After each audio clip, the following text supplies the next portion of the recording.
Welcome friends, आज हम बात करने वाले हैं फंडामेंटल राइट्स पे। आज फंडामेंटल राइट्स पे हम कंप्लीट डिटेल देखने वाले हैं। इसी वीडियो में, एक ही वीडियो में हम फंडामेंटल राइट को कंप्लीट कवर करेंगे। इसके साथ आपको फंडामेंटल राइट्स को याद करने के लिए ट्रिक्स भी प्रोवाइड की जाएंगी, बहुत ही इंपॉर्टेंट ट्रिक्स हैं। एंड तक हमारे साथ बने रहिए। आइए स्टार्ट करते हैं। सबसे पहले यहाँ पर फंडामेंटल राइट्स की कुछ इंट्रोडक्शन आपको बता दें। फंडामेंटल राइट इंडियन कॉन्स्टिट्यूशन के पार्ट 3 में है और आर्टिकल्स की बात करें तो 12 से लेकर 35 आर्टिकल्स फंडामेंटल राइट्स के अंडर आते हैं। एंड फंडामेंटल राइट्स जो है ये यूएसए के कॉन्स्टिट्यूशन से लिया गया है, तो ये भी आपने याद रखना है। Fundamental rights are borrowed from the constitution of USA से बोरो किया गया है। तो इसके बाद हम बात करें फंडामेंटल राइट्स की, तो हमारे कॉन्स्टिट्यूशन में 6 फंडामेंटल राइट्स हैं। ठीक है, यहाँ पर 7 आपको नज़र आ रहे होंगे। एक जो यहाँ पर राइट टू प्रॉपर्टी है ये डिलीट कर दिया गया है, फंडामेंटल राइट। तो इसके बारे में अभी हम देखेंगे। इससे अब स्टार्ट करते हैं। फंडामेंटल राइट में सबसे पहला जो राइट है, राइट टू इक्वलिटी। इनके आर्टिकल्स आपको याद रखने हैं। 14 to 18 जो है राइट टू इक्वलिटी के अंदर आते हैं। राइट टू फ्रीडम आर्टिकल इसके अंदर से 19 to 22 आते हैं। इसके बाद राइट टू अगेंस्ट एक्सप्लॉयटेशन में आर्टिकल 23 to 24, यानी 2 ही आर्टिकल राइट अगेंस्ट एक्सप्लॉयटेशन में आते हैं। Right to freedom of religion के अंदर 25 से 28 आर्टिकल्स पूछे जाते हैं, या आपको क्वेश्चंस के। Right to freedom of religion कौन कौन से आर्टिकल इसमें आते हैं, 25 से 28 तक आते हैं। सबसे पहले ये पेज आपको जो आपको नज़र आ रहा है 6, इसको आप निकाल दें, प्रॉपर्टी का डिलीट हो चुका है। तो ये 6 जो है आपको याद रखने हैं। कल्चरल एंड एजुकेशनल राइट्स की बात करें 29 और 30 आर्टिकल्स इसमें है। और राइट टू कॉन्स्टिट्यूशनल रेमेडीज़ की बात करें तो आर्टिकल 32 यहाँ पर इसके अंदर आता है। तो आइए हम स्टार्ट करते हैं। लेकिन स्टार्ट करने से पहले थोड़ा सा और इंट्रोडक्शन आपको फंडामेंटल राइट्स के बारे में बता दूं कि जो राइट टू प्रॉपर्टी है, अभी मैं बता रहा था डिलीटेड है। राइट टू प्रॉपर्टी जो है ये डिलीट कर दिया गया कॉन्स्टिट्यूशन ऑफ इंडिया से। ये क्वेश्चन बहुत इंपॉर्टेंट है कि कौन से अमेंडमेंट के द्वारा डिलीट किया गया था। तो 44th अमेंडमेंट एक्ट जो 1978 में हुआ था, इसके तहत राइट टू प्रॉपर्टी डिलीट कर दिया गया है। एक्चुअल में कम्प्लीटली डिलीट नहीं हुआ है, ये फंडामेंटल राइट्स नहीं है। अब इसको it makes a legal right, अब इसको लीगल राइट बना दिया गया है, जो कि आर्टिकल 300A में मेंशन है। ये आपको याद रखना है, जो 12 पार्ट में मेंशन है। द कॉन्स्टिट्यूशन एट प्रेजेंट, तो हमारे कॉन्स्टिट्यूशन में एट प्रेजेंट 6 फंडामेंटल राइट्स ही मौजूद हैं। ठीक है, right to property 44th amendment के तहत डिलीट कर दिया गया था। इसके अलावा कुछ और पॉइंट्स, पार्लियामेंट जो है कैन अमेंड यानी चेंज कर सकती है फंडामेंटल राइट्स में, लेकिन only by the constitutional amendment act के तहत। Moreover this can be done without affecting the basic structure, कि फंडामेंटल राइट में अमेंड हो सकता है, लेकिन फंडामेंटल राइट का जो बेसिक स्ट्रक्चर है उसमें चेंज नहीं आना चाहिए। ये आपको यहाँ पर बताया जा रहा है। इसके अलावा एक और इम्पॉर्टेंट पॉइंट है कि फंडामेंटल राइट जो हैं वे सस्पेंड किए जा सकते हैं, ख़त्म किए जा सकते हैं, रोके जा सकते हैं। कब? नेशनल इमरजेंसी के टाइम में। तो ये इंपॉर्टेंट पॉइंट याद रखना। Fundamental right can be suspended during national emergency, सिवाय आर्टिकल 20। ये क्वेश्चन पूछा जाता है कौन से आर्टिकल सस्पेंड नहीं होते इमरजेंसी के दौरान, तो ये है आर्टिकल 20 एंड 21। ठीक है, ये आपने बहुत इंपॉर्टेंट पॉइंट याद रखना है। 20 और 21 आर्टिकल सस्पेंड नहीं होते, इवन दो कि इमरजेंसी भी लग जाए तो नेशनल इमरजेंसी के टाइम भी नहीं। आर्टिकल 19 ऑटोमेटिकली सस्पेंड हो जाता है। इसके अंदर जो 6 फ्रीडम्स दिए गए हैं बी सस्पेंडेड ओनली, लेकिन ये कब सस्पेंड होगा? जब एक्सटर्नल एग्रेशन होगा, यानी एक्सटर्नल इमरजेंसी लगेगी। अगर आर्म्ड रेबेलियन यानी इंटरनल इमरजेंसी लगे तो आर्टिकल 19 भी सस्पेंड नहीं होगा। लेकिन ये आप छोड़ दो। अब ये पॉइंट याद रखना कि आर्टिकल 20 एंड 21 जो हैं ये सस्पेंड नहीं होंगे नेशनल इमरजेंसी के दौरान। बाकी सारे फंडामेंटल राइट्स सस्पेंड कर दिए जाते हैं नेशनल इमरजेंसी के टाइम में। तो इसके बाद एक और point, some fundamental rights available to only citizen. कुछ ऐसे फंडामेंटल राइट्स हैं जो सिर्फ इंडियन सिटीजन को मिलते हैं, फॉरेनर्स वगैरह को नहीं मिलते। ठीक है, fundamental rights are not absolute, ये आप समझना थोड़ा सा। एब्सोल्यूट नहीं है, क्वालिफाइड हैं। एब्सोल्यूट नहीं, एब्सोल्यूट का मतलब है तो जो हमेशा हर कंडीशन में आपको मिले, तो ऐसा नहीं है। फंडामेंटल राइट हर कंडीशन में नहीं मिलते, क्योंकि अभी आपने सुना कि नेशनल इमरजेंसी के दौरान फंडामेंटल राइट नहीं मिलते हैं, सस्पेंड कर दिए जाते हैं। तो क्वालिफाइड का मतलब होता है कि कुछ कंडीशंस के तहत आपको मिलते हैं, यानी कुछ कंडीशन में नहीं मिलते हैं, बाकी नॉर्मली मिलते हैं। तो इसको क्वालिफाइड कहते हैं। एब्सोल्यूट कहते हैं अगर हमेशा आपको मिले फंडामेंटल राइट्स। तो ये आपको याद रखना, हमेशा नहीं, नेशनल इमरजेंसी के दौरान फंडामेंटल राइट्स आपको नहीं मिलते हैं। इसके अलावा बात करें, देयर आर दीज आर जस्टिएबल, यानी फंडामेंटल राइट जो है ये जस्टिएबल हैं। जस्टिएबल का मतलब होता है कि अगर इसको वायलेट किया गया, किसी की गवर्नमेंट या कोई भी वायलेट करता है फंडामेंटल राइट्स को, कोई भी पर्सन, तो आप जो है इसके खिलाफ कोर्ट में जा सकते हैं। ठीक है, तो ये आपको इसलिए इसको जस्टिएबल कहा जाता है, यानी आप इसको रिट कर सकते हो, कोई भी अगर वायलेट करता है फंडामेंटल राइट्स को तो इसे जस्टिएबल कहा जाता है। आइए अब स्टार्ट करते हैं हमारे आर्टिकल। सबसे पहला जो हमारा फंडामेंटल राइट था वो था right to equality.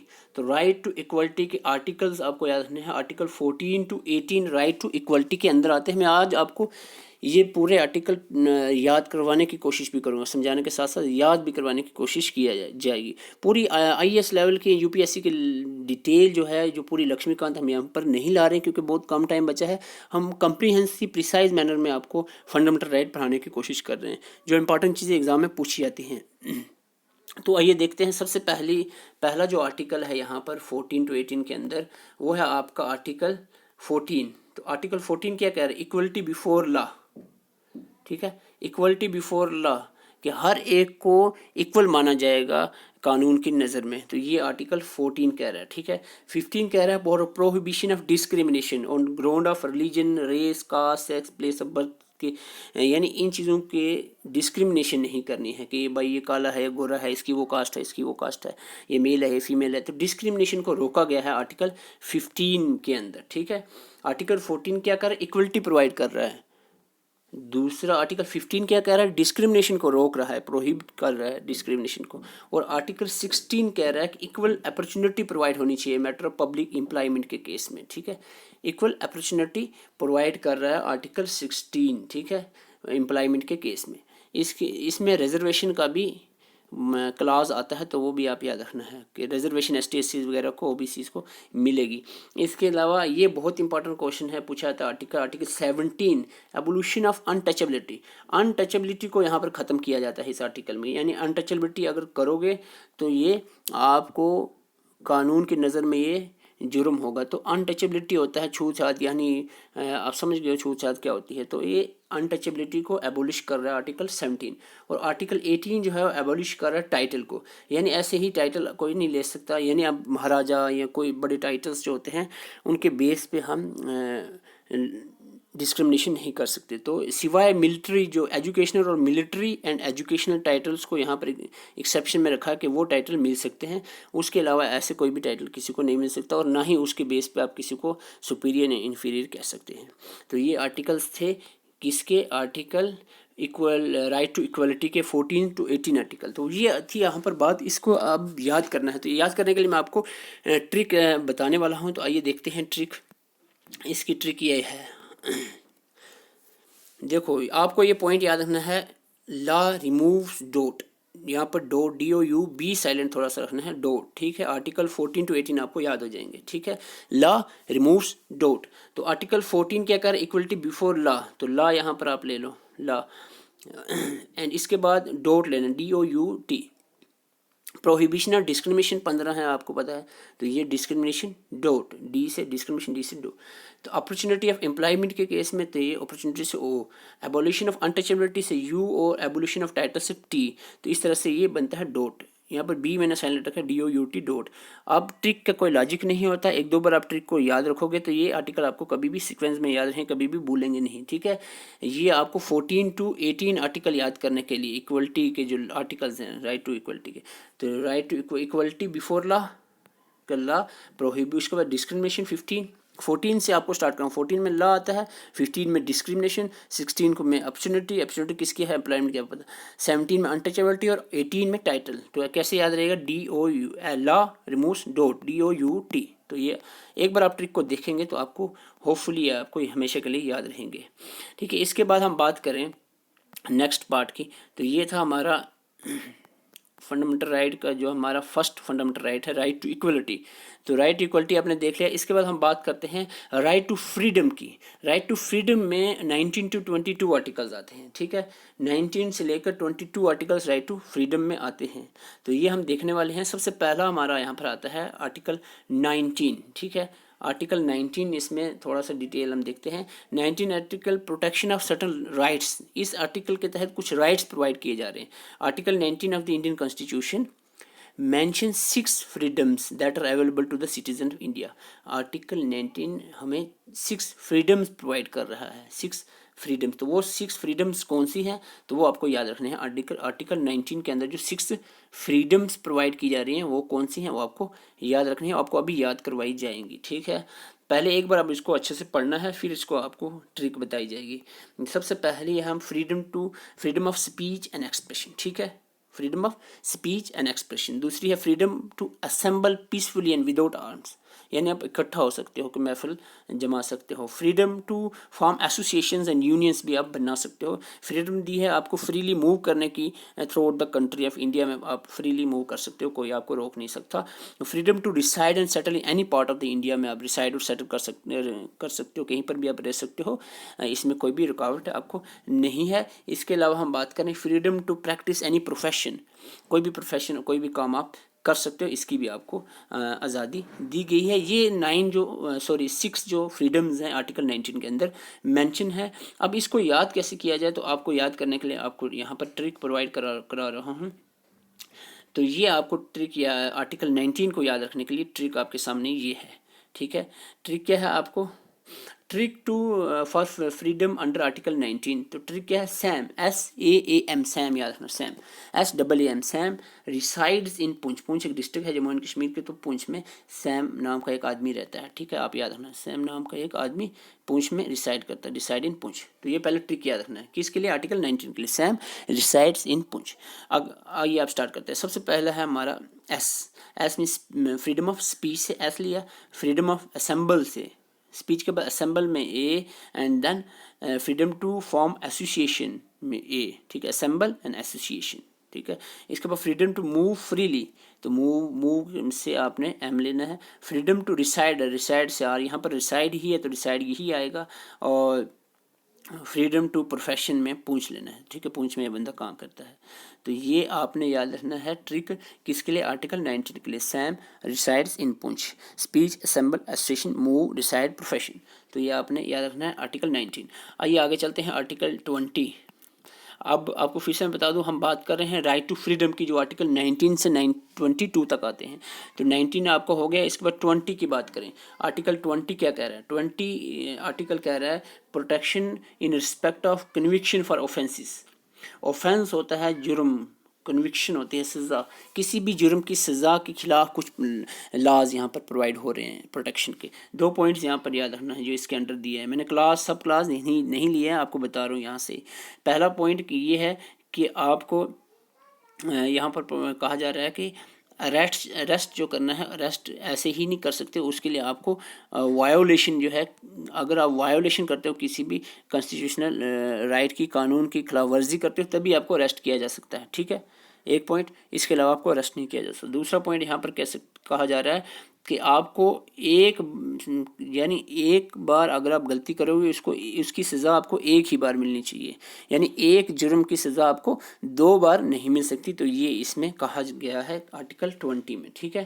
Protection respect of conviction, सज़ा के रिलेटेड है। तो सज़ा किसको मिलेगी, पहला कि जो गलती करेगा, यानी वायोलेशन करेगा कानून की, कॉन्स्टिट्यूशन की। दूसरा कह रहे हैं कि सज़ा उसको एक ही बार मिलेगी, एक गलती की सज़ा एक बार मिल सकती है, 2 बार नहीं। तो ये आपने आर्टिकल 20 याद रखना, किसके रिलेटेड है, सज़ा के।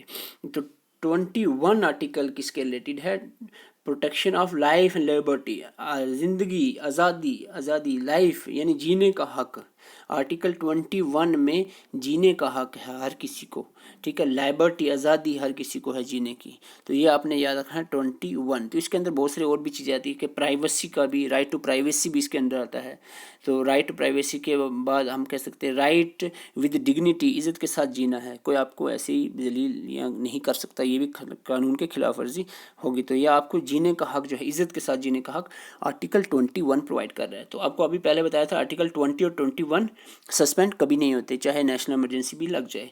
तो 21 के बाद बीच में एक और आर्टिकल ऐड हुआ, तो ये बताना ज़रूरी है। 21A, ये जो पार्ट्स होते हैं 21A या कोई भी और ए ऐड होते हैं बी, ये अमेंडमेंट के द्वारा ऐड किए जाते हैं आर्टिकल्स।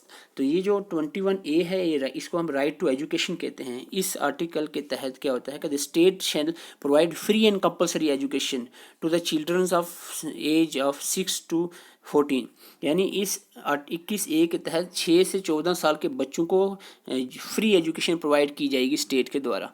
तो ये आर्टिकल कह रहा है 21A, 6 से 14 साल के बच्चों को free and compulsory education provide की जानी चाहिए। आर्टिकल 21 कह रहा है राइट टू एजुकेशन, ध्यान से याद रखना।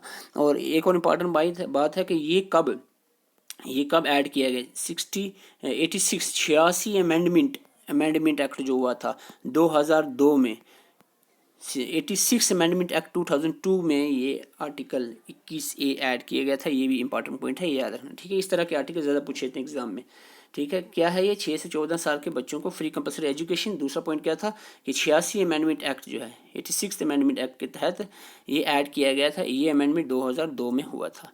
इसके बाद हम बात करें आर्टिकल 22, ठीक है। इस राइट का लास्ट आर्टिकल है। आर्टिकल 22 कह रहा है protection against arrest and detention certain cases. तो क्या मतलब है इसका, यानी अगर आपको कोई अरेस्ट करता है, कोई भी आपको अरेस्ट करता है पुलिस या वाले, तो उनको क्या करना है कि 24 घंटे के अंदर अंदर आपको कोर्ट में हाजिर करना है, ठीक है। 24 घंटे के अंदर अंदर अगर आप कोर्ट में हाजिर नहीं करते हैं वो, तो आपको छोड़ना पड़ेगा, बेल देनी पड़ेगी, ठीक है। ये इंपॉर्टेंट पॉइंट इसमें आता है, आपको याद रखना है। तो इसके अलावा हम नेक्स्ट हमारा आता है, ठीक है। ये हो गया आपका, फिर से बताना 14 से 18 तक आपको ट्रिक बता दी है। लॉ रिमूव्स डॉट, तो 14 इक्वलिटी, डिस्क्रिमिनेशन, उसके बाद opportunity and abolition of title and abolition untouchability and title. तो इसके बाद हमने राइट टू फ्रीडम पे बात की। 19 का आपको अलग से Sam resides in Poonch trick बताई थी। उसके बाद 20, 21 से और 22 आर्टिकल आपको अभी मैं बता चुका हूँ, ये आपके सामने है।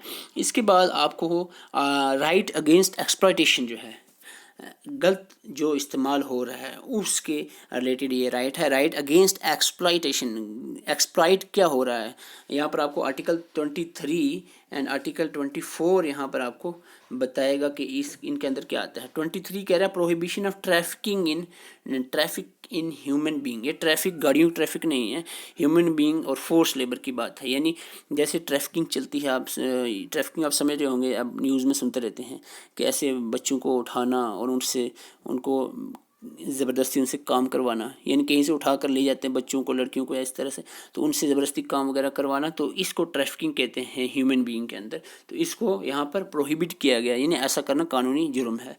तो फोर्स लेबर भी नहीं करवाई जा सकती उनसे, ज़बरदस्ती जबरन किसी को पकड़ कर लेके और उनसे काम करवाया, तो ये आर्टिकल 23 इसके खिलाफ है, ऐसा नहीं कर सकते। 24 क्या है, prohibition employment of children's in the factories, ठीक है। बच्चों को फैक्ट्रीज में काम, 14 साल से कम के बच्चों को फैक्ट्री में काम करवाना जो है ये मना है, प्रोहिबिट किया है कानून इसको, इसकी इजाज़त नहीं देता, आर्टिकल 24 कह रहा है, ठीक है।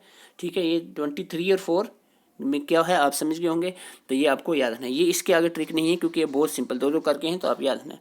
अगेंस्ट एक्सप्लॉयटेशन जो है, राइट अगेंस्ट एक्सप्लॉयटेशन 23 और 24।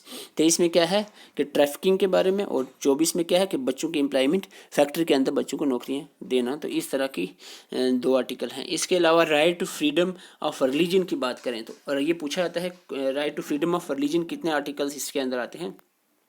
Right to freedom of religion में आपके 25 से 28 जो 4 आर्टिकल, 25, 26, 23, 28 4 आर्टिकल जो है 25 से 28 तक के जो आर्टिकल हैं ये right to freedom of religion पे आते हैं। तो 25 हम देखते हैं। 25 आर्टिकल कह रहा है freedom of conscience and free profession, practice and propagation of religion. अब यहाँ पर कह रहे हैं यानी कोई मौलवी बने या कोई पंडित बने या कोई पारसी बने, कोई भी अपना प्रोफेशन चुन सकता है रिलीजन बेस पे। तो इसमें कोई भी प्रैक्टिस कर सकता है, कोई नमाज़ पढ़े या कोई पूजा करे, तो इसमें कोई आपको रोक नहीं सकता। ये आपका फंडामेंटल राइट है, तो ये आपको याद रखना है, ठीक है। 25 में कह रहा है कि कोई भी आदमी अपने रिलीजियस प्रैक्टिस कर सकता है, रिलीजियस प्रोफेशन कर सकता है, इसमें आपको कोई रोकेगा नहीं। 25 क्या कह रहा है कि आप कोई भी रिलीजियस प्रैक्टिस और प्रोफेशन कर सकते हैं। 26 कह रहा है freedom to manage religious affair, यानी आपको आज़ादी है कि आप रिलीजियस अफेयर्स यानी रिलीजियस जो आपके जैसे ईद होगी, दिवाली हो गई, क्रिसमस हो गया, तो ये आप मना सकते हैं, इसमें आपको कोई रोकेगा नहीं, ठीक है। 26 25 क्या कह रहा था जनाब, याद करें। 25 कह रहा है कि रिलीजियस कोई भी रिलीजियस प्रोफेशन और प्रैक्टिस आप कर सकते हैं। 26 कह रहा है कि आप रिलीजियस जो अफेयर्स हैं, कोई भी फेस्टिवल्स हैं रिलीजियस, वो परफॉर्म कर सकते हैं, आपको नहीं रोका जाएगा। और 27 कह रहा है, 27 कह रहा है freedom as to payment of taxes for the promotion of any particular religion. तो आप किसी भी पार्टिकुलर रिलीजन जिससे आप बिलोंग कर रहे हैं उसकी प्रमोशन के लिए, प्रोपोगेशन के लिए आप पेमेंट कर सकते हैं, दान दे सकते हैं, इसमें आपको रोका नहीं जाएगा, ये आपका राइट है। और 28 में कह रहा है 28 के अंदर freedom as to attendance at religious instructions और religious worship in certain educational institution में। यहाँ पर आपको कह रहा है कि कोई आप जो रिलीजियस इंस्टीट्यूशन भी बना सकते हैं, जैसे मदरसा वगैरह होते हैं, तो इसमें आप रिलीजियस जो एजुकेशन है वो प्रोवाइड कर सकते हैं, इसमें आपको कोई रिस्ट्रिक्ट नहीं करेगा, ठीक है। ये जो 25 26 23 28 आप चार याद रखना है, कौन सा रिलीजियस की फ्रीडम जो है 25 26 23 28। 25 में क्या कहा जा रहा है, थोड़ा सा मैं रिवाइज कर रहा हूँ। 25 में कहा जा रहा है आपको कि आप प्रैक्टिस और प्रोफेशन रिलीजियस बेस पे कर सकते हैं। 26 में आपको क्या कहा गया है कि आप जो है रिलीजियस अफेयर्स को अटेंड कर सकते हैं। 27 में कह रहे हैं कि पेमेंट कर सकते हो किसी भी रीजन की प्रमोशन के लिए, किसी पर्टिकुलर रीजन की। और 28 में कह रहा है कि आप रिलीजियस वर्शिप कर सकते हैं एजुकेशन इंस्टीट्यूट्स में, सर्टन एजुकेशन इंस्टीट्यूशंस में, तो ये आपको राइट मिल रही है। इसके अलावा हम बात करें कल्चरल एंड एजुकेशनल राइट्स, जो आर्टिकल 29 और 30 में मेंशन है, तो कल्चरल और एजुकेशनल राइट जो 29 और 30 आर्टिकल में मेंशन है, ये क्या है, आर्टिकल 29 और 30 में कल्चरल एंड एजुकेशन राइट्स आते हैं। तो protection of interest of minorities, तो माइनॉरिटीज़ को की यहाँ पर बात की जा रही है कि उनको स्पेशल ट्रीटमेंट मिलनी चाहिए, माइनॉरिटीज़ को उनके लिए स्पेशल इंटरेस्ट होंगे।